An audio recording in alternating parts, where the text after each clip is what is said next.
Today's episode is brought to you by Mazars. SoundCartel.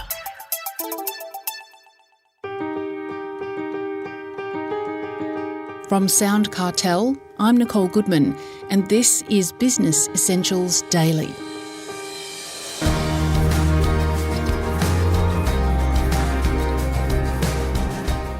Failure. It's the best way to learn, but it can be costly. In this episode, you'll hear from Tom Matzen. He's not only failed, but lost millions doing it. These days, he's a successful businessman and highly sought-after speaker and author based in British Columbia, Canada. He runs masterclasses to aspiring entrepreneurs all over the world, teaching the art of development for fast-growing businesses, how to become a thought leader, achieve scalability, and avoid the traps and pitfalls along the way. Tom has run 82 businesses, 3 of which he says failed dramatically. So what, Heather Dawson asks, are the biggest lessons he's learned on the way to the top? I've been an entrepreneur for 36 years, 82 businesses, so I've seen a lot over that period of time. And for me, some of the biggest lessons come down to some very simple principles, but very expensive lessons. So if you're new in business, tune in. It'll save you millions to listen to these next couple of thoughts. At least it did for me, or it didn't for me. It cost me millions. The first is you want to play with people that have values aligned with you. There was a book written in the late 80s, early 90s called The Strategy of a Dolphin. And it's the one that I love because it talks about people being sharks, dolphins, and carp. And the carp are the bottom fish that get eaten by the sharks. Every time you talk to them, they're getting eaten by another shark, right? These are friends. We all have them. How's it going? Oh, no. Really? Oh, no. Another one? Oh. And they just got eaten last week by another shark. The sharks, of course, are the kill or be killed. It's all about them. You know, they win, you lose. And the dolphins are the team players. They're the ones that it's all about fun. It's all about win-win. You know, I have decided I'm a dolphin and I want to play with dolphins. And one of the biggest mistakes I made earlier on was justifying playing with sharks because sharks make a lot of money. They have big tribes. They have big followings because they're really, really good at getting money from you. And they tend to be very successful entrepreneurs. And I have learned several times, and I won't need to learn this again, right, big guy? Yes, okay, good. As I look to the sky, that you play with the people you should be playing with and not with others. You can promote a shark or they can promote you, but don't go into business with them. You go into business, if you're a dolphin, if you go into business with a shark, the shark will eat you. That's their job. That's what they're trained to do. And so whose fault is it if you go into business with a shark and they eat you? Well, I've learned that's my fault. It's not the shark's fault. That they're doing what they're supposed to be doing. And so that's certainly the most expensive lesson I learned in the first 20 years of business. And some very dramatic examples of that, which I won't tell for time's sake right now. The second is to really figure out what brings you passion and joy. And in today's world, find a way to monetize it. Money is just simply a measure of value and contribution that you can bring to the world. So if you're really good at what you're doing, find ways to bring value to the world and you will be compensated. And today, you can do that in just about any shape or format. I was doing a seminar one time in Cleveland and there was about 30 people in the room. And I was making a joke around this point. One of them was a professional magician, Richard McElendon III. And I said, Richard, I bet you there's a magazine for left-handed magicians. And, everyone in the room laughed and applauded. Oh, that's funny, Tom. And Richard raises his hand. And I go, no. And he said, well, it's not left-handed magicians. It's called one-handed sleight of hand magic. And there's 110,000 paid subscribers. Now, if that doesn't give you a bit of an idea that you can make money doing just about anything in today's world. So why not do something you love to do? Like, why not? In fact, not only that, the big lesson, the takeaway for me is you have a moral obligation to do something you love to do because you're going to get better at it faster. You're going to optimize it. You're going to be so much better. We help people create high-ticket programs that guarantee results. We talk about all the time. If you're going to be world-class at something, why not be world-class at something you love to do? But talking about new ventures, certainly the world's our oyster these days, you could say, but you have the concept of minimum viable product. And what do you mean by that? Because you do need to take a little bit of care, don't you? Yeah. In fact, I have a kind of a twist on it. In the technology world, they use the term all the time, minimum viable product. I actually mean slightly different. I mean, when you're launching something, do the minimum viable product that gives you a strategic advantage. So the minimum viable product is about launching quickly. It's about getting out there in the marketplace. It's about testing what you've got for sure. But you want to have a strategy behind it. You want to have something that says, I am unique and different and better because of this valuable option that the clients or the prospective clients would love. And that's the last part's really important. It needs to be something they care about. It's not something you care about necessarily. It needs to be something they care about.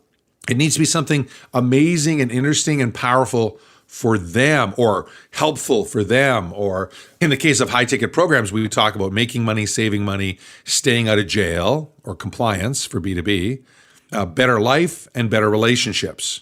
Those are the big five when you're doing high ticket programs. You want to do one of those five as your primary thing. So it needs to be something they care about. So I was talking to one of our clients today. She's in the PR business. This is a new client on one of our scholarships, and she's in the PR business. She also does branding. And I said, well, I got good news and bad news. And she said, what do you mean? I said, well, nobody wants PR and nobody wants branding. But they want what those will get them, right? Good branding is an accelerant. Good PR will get you clients, or it'll get you authority to help get you clients, or both. So what we had to do was show her that what she was selling, no one wants, but what she was selling gets them what they actually want. And that's one of the key breakthroughs to scaling businesses. You need to understand what is it your prospective client, your ideal prospective client, truly wants and appreciates and wants as a result of working with you or someone like you. And then when you're developing this minimum viable product, you want to find a way to get it to them so that you can get out in the marketplace and start testing it. Mazars is an international audit, tax and advisory firm committed to helping clients confidently build and grow their businesses. Move forward with Mazars. Visit mazars.com.au. That's mazars.com.au. Tom, many entrepreneurs hire you to build seven-figure authority businesses fast. Why do they need you to achieve their dreams, do you think? Have they got a weakness that you managed to fill the gap in? Yeah, fascinating question. The real best answer to that is they often don't need us, but see us as a way to get there faster and better. See, any authority, you, me, anyone else listening to this, your job is to bring order from chaos.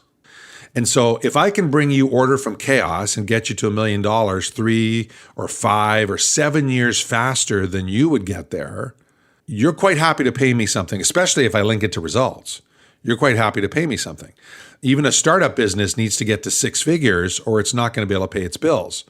$100,000 is not a lot of money in today's marketplace. As you know, I live near Vancouver. You can't buy a door on a home here for $100,000. It's one of the most expensive cities in North America to live in. And so you want to be able to earn real money, you need to be able to scale your business. And so what we really find, and not just for us, but for our clients who are also authority entrepreneurs in their space, that it's about acceleration, it's about momentum, and it's also about the wisdom to know what things to do in what order. Brendan Burchard calls this perspective. It's the knowledge and the wisdom to know what things in what order. That is so helpful. That is so helpful. Our first mastermind we launched cost me over $1 million in lessons learned in the first 2.5 years. I had no clue what I was doing launching my own mastermind at that time, but I was really good at getting people to invest money and helping open up chapters of it, but we didn't have a system in place. We had to experiment. We did a whole bunch of things backwards. Now we're world class at that. So now when someone comes to us, we literally, in that case, 100% finance it because we know we can deliver results so powerful that we'll link all of our payment to results. Okay. Well, final question for you, Tom. What do you think the biggest reasons are for your own success, apart from obviously your smarts, your experience, and your amazingly exuberant enthusiasm? Well, my mom used to say I had the face for radio, so I can't use that. No, wait a second. No, she never said that. That's not true. What's the reason for my success? Wow. No one has asked me that question in years. I would say it comes down to three things. Number one is attitude. I learned very early on from a Dale Carnegie class. They used to teach us, act enthusiastic and you'll be enthusiastic. Attitude is a decision. And having the right attitude is a decision. And without a doubt, as an entrepreneur, you're going to have ups and downs.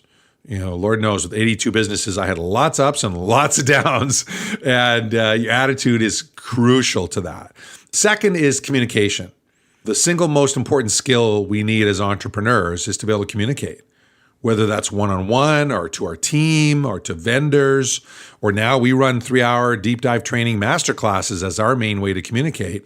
You want to learn. And I've been fortunate. I had some great mentors along the way, and I am now world-class in that area. And it makes a huge difference, the amount of people we can reach, the amount of people we can help. Even on our free training, we help thousands and thousands of people with our free training because of that skill.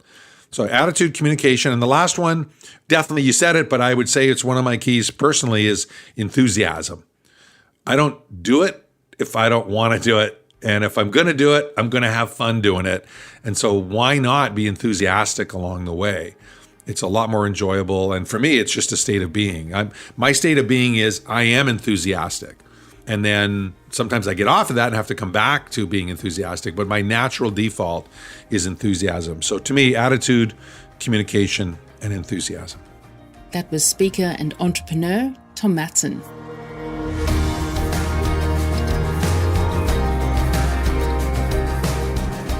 This episode of Business Essentials Daily is produced by the team at SoundCartel. Thanks for listening. I'm Nicole Goodman. We'll bring you more Be Daily tomorrow. Follow at BE Daily Podcast across social media and head to bedaily.com.au for more from the Business Essentials Daily podcast. SoundCartel.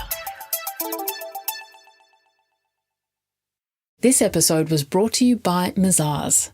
To find out more, visit mazars.com.au. That's mazars.com.au.